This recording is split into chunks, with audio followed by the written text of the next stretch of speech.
When determining whether or not a passion fruit is ripe, there are 4 major factors you need to take into consideration: color, drop, scent, and texture.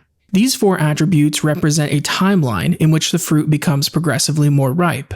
Now, if you are growing passion fruit yourself, the first stage of ripeness is going to be color change. Depending on the variety you have, the color when ripe can range from an off-green, yellowish color to bright yellow, and all the way over to purple, red, and sometimes even brown. In my case, the fruit ripens to a bright yellow color.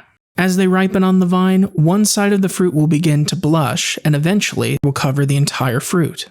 It may be tempting to pick the fruit when it has developed its full color, but they should really only be collected after they drop off the vine. This is when the pulp will be fully developed internally. However, the skin will still be tough and have no aroma.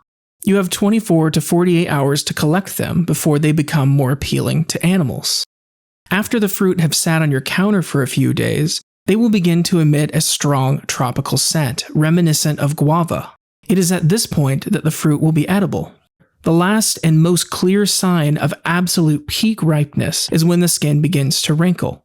It is often argued that the fruit will gain some level of sweetness in the wrinkling period.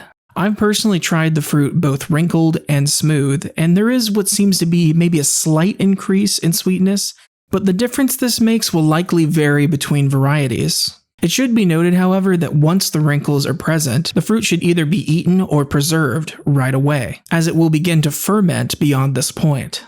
I hope you all enjoyed this video, and if you have any other questions, feel free to leave them in the comments below.